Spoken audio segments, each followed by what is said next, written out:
You know what I'm saying? Zeke, this is the link to the Pfizer defrauding the government for $2.3 billion in 2009. Thank you, Zeke. So it's a dangerous game to be playing. I completely understand the argument, like you said, of, well, people are going to lie. That's very unfortunate. I wish that there were less people on the planet that lied consistently. Yeah. I don't know how to instill stronger morals in people. That's a parent's job. I don't know. I can't fix that. All I can say is I wouldn't do that because I think that's wrong. I don't know what to tell you. Like there's nothing, and I'm not to you obviously, but to anybody making that argument, I don't know what to tell you. I'm not going to assume that everybody's lying. That doesn't seem like a healthy way to be living my life. Yep. I'm not going to assume everybody is lying about what they're saying. It's none of my business. And like you said, the deepest point of it boils down to rights not being up for debate. You know, and it's. But in today's day and age, they are apparently. I want to say that it's understandable for people to be thinking the counter, but I don't think that. I want to understand why you not understand, because I understand. I want to sympathize with why you don't believe that, with why you don't believe that rights are not up for debate, but I don't. I don't sympathize with you because you're wrong. Yeah. And it's dangerous to your own safety that you're propagating that ideology. You are lucky enough, blessed enough to live in a country that people from all over the globe want to come to. Actively, they want to come here. This isn't more so than ever. To Michael Malice's credit, this is not by any means the best that we could do, but this is the greatest country to exist on the planet thus far. Yep, still on top. There's a reason that people want to come. The bar overall has lowered, but we're still on top. There's a reason that people want to come here, right? And one of those reasons is because when you are here, we at one point in time recognized as a society that you have these rights that no one can infringe upon. Yep. I don't know exactly at what point that shifted. What Glenn Beck argued at like 1830 or whatever, it was out the door. When John Adams was president, they were debating free speech already. It was that soon. He was the second president of the United States. It was that soon, So I don't know. I choose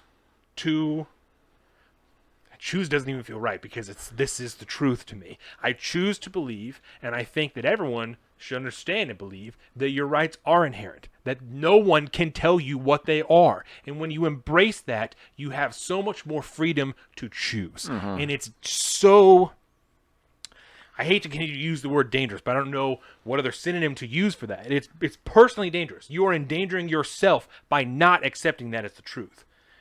You're limiting yourself. You're limiting yourself and your potential and what this country could be by not accepting and moving forth your entire life that your rights are inherent. The government doesn't get to decide. They don't get to dictate. They don't get to debate on what they are. Even that document, the Constitution that Michael Mouse argued was an initial, centralization. Yeah, of move power. to centralization, right? Is there to help enshrine these are your rights. The government cannot infringe upon them. You have to stick to that. You have to use that as the starting point, or else we are fucked. And those things being up for debate is a dangerous, dangerous game to be playing. And it scares me that more people don't see that. You know? And I think that it harkens back to what we were talking about a few episodes ago. I don't remember how the discussion came up, but reaching like kind of a real tipping point in the country. We need to decide what our morals are going to be and whether or not we can operate as one cohesive country anymore. Because if we can't agree upon even the Bill of Rights, then we're fucked. We're in a bad, bad spot. Yep. It's okay. It's okay because as someone who believes in inherent rights, I believe it's your right to not agree with that, right? It's okay if you don't. But if you don't, then we have to have a very serious discussion about the future of the country because we can't operate not agreeing on those things. We can't operate on the basis of a country by not agreeing on those things. If you don't agree that I have at least these rights, then we are going to have a really hard time discussing monetary policy afterwards. If you don't even believe that these are my actual rights. Yeah, and it's an interesting conversation because individuals can believe or not believe in the inherent value of a human being's rights in the United States of America. But to build institutions or give institutionalized governments the power to infringe on other people's rights, even if you don't individually hold that sacred, Yes. that's where we have a problem. I don't care if my neighbor doesn't believe in free speech because he's got no power to tell me I can't fulfill that right. I can't play that out. I can't practice it. Right. He's got no real power. What the real problem lies in the giving of power to an institution like the government who has a monopoly on lethal force. That's where we have a problem there. When they become the arbiters of what is and is not allowed, like you said, there's no other word, but it's dangerous. Right. It's dangerous. It's Russian roulette. Right. We can do this for so long, and I don't know how many chambers there are in this gun, Right. but we can do it for so long, and one day the bullet's going to come. And that's what we're doing right now. Yeah, right? And when I was we're talking playing to- that game. When I was talking to Brian yesterday, he was talking. His girlfriend lives in the Philippines, and so he was talking about his girlfriend will tell him, like, I don't understand why you Americans are so hard-headed, like why you're not able to think about. You're saying that in Philippines, people are just thinking way more of collectively, they're thinking about way more of as a collective society instead of individual rights. And I said, I think that's totally valid, There are very cultural differences that are going to dictate how people think about that type of stuff. And I said, and it's extremely hard to impress upon somebody who doesn't understand or want to understand or hasn't put in the historical research to understand what the potential overreaching effects of these policies could be, right? I said, and that's what so many of people like me, like you, freedom advocates are talking about, right? I said, it's not about a mask. So it's very much not about a small piece of fabric that I have to put on my face. It's very much not about that because it's relatively a very small deal, right? Yeah. I said, it is about the chipping away of. I said, and as soon as you start to say this, people were like, "Oh, you're being fucking ridiculous." I said, which I think is the most dangerous part of all, right? I said, but it's extremely hard to impress upon somebody who doesn't want to understand that this is the first step down a path that we have seen already leads to the death of millions of people. Yep.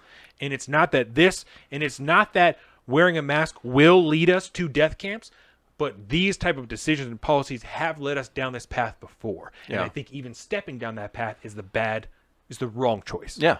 And it's extremely hard to impress upon people who that idea that don't understand it, that don't live in a place where individual freedoms are held so sincere. Yeah. It's extremely difficult to get people to understand that. Yep. But shout out to Larry. Larry's in the chat now. What's up, Larry Dixon? There we go. And I think you're going to like this one. It's a couple from our good buddy Gregory Wright here. All right, He Greg. says, sticking me is not up for debate.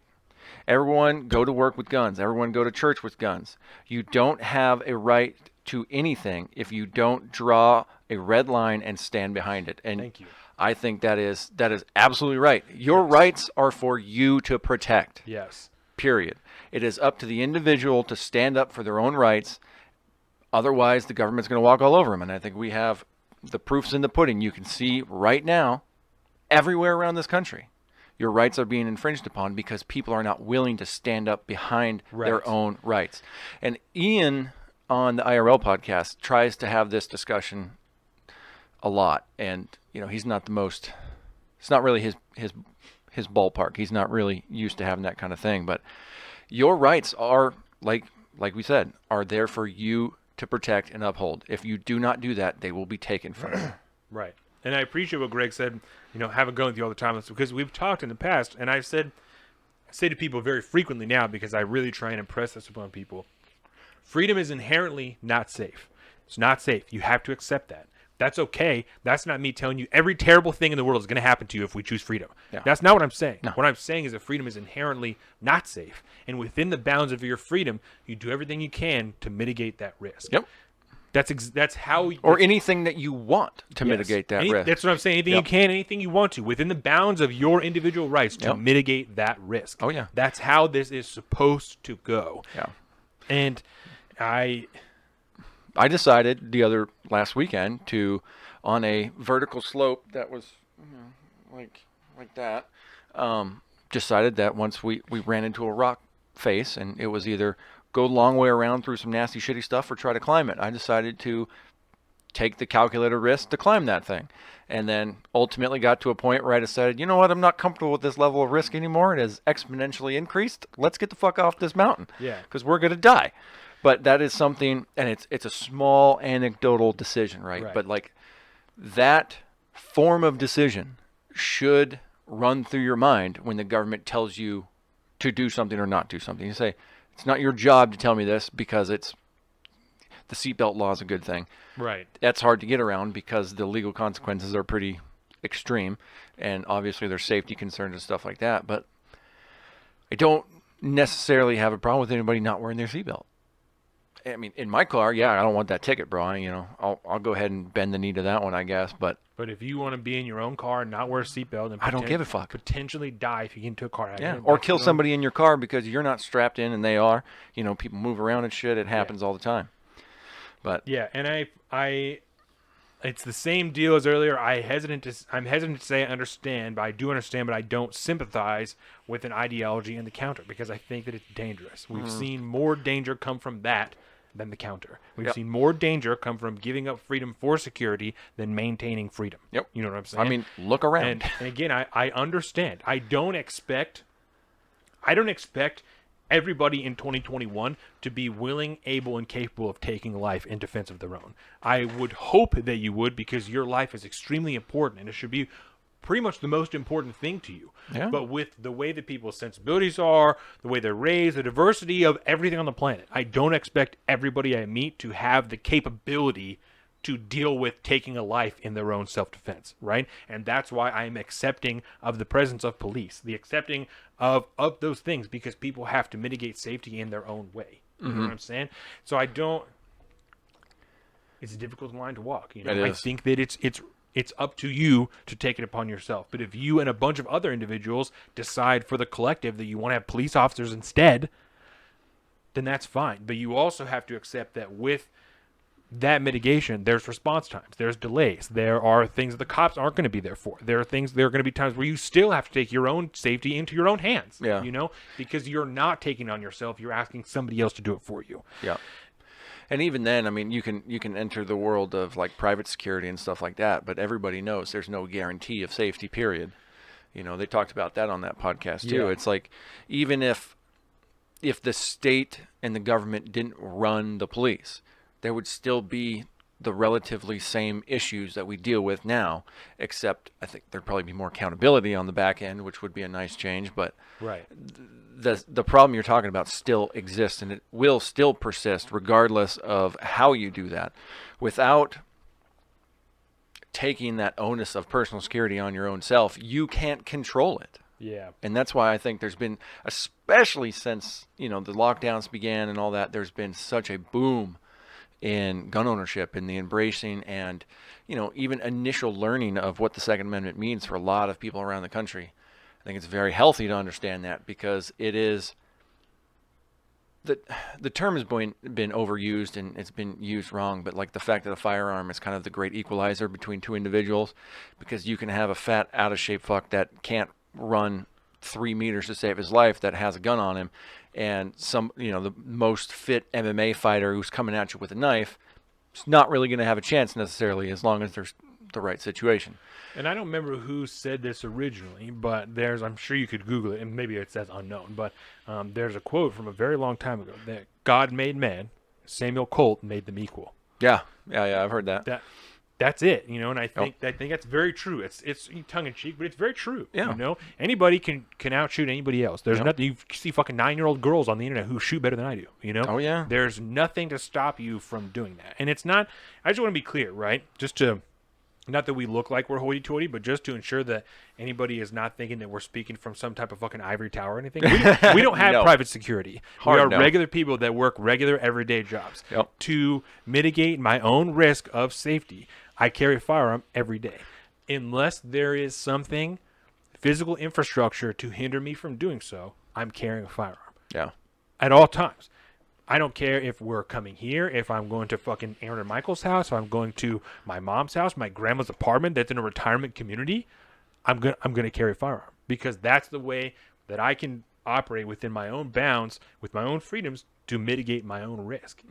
So I just want to be clear that we're not advocating for embracing a view like this and then not working on the back end, because it's the same reason that we advocate for people to own body armor. It's the same reason that we own body armor. It's the same reason that we advocate for people to have medical skills, to be building medical kits, to be training regularly. You know what I'm saying? I just want to be clear that we're not No. do this and then It's going a to counter on the back end. yeah. It's you more know? of a philosophical question than anything We else. talk about these things all the time. Before you do, I just want to Yes. before we jump into this, I want to leave it with this. This is a great one from our buddy Gregory again. Let's hear it, Greg. I'm not worried about the enemy's tanks. We can capture the armored vehicles on foggy mornings. Hard yes, we can. I And love it. We've talked about that many times. I don't remember who brought it up to you originally, but I think it was actually on Twitter the first time you made that point, but it was you're forgetting the only force that's ever defeated the American military. Yeah. Guerrilla forces, every time. Every time. In Afghanistan, we just left after 20 years of fighting guerrilla forces that we couldn't fucking defeat, and now they have all of our equipment that we left them. Yeah, actually, we have a pretty good chance considering our track record as a nation. Do you know what I'm saying? So, yeah, anybody who's tried to make the argument of like, oh, you think that, AR-15s are going to defeat the United States you're going to military? need F-22s and nuclear missiles, Exactly. according Yeah. to our great leader. Yeah, no, I think mass numbers and me having a 30 times the experience in this area, in my home area, than from some fuckboy from Texas, I think that's what works best in my favor. Welcome to the south of the streets, coming at you every week with this food for thought.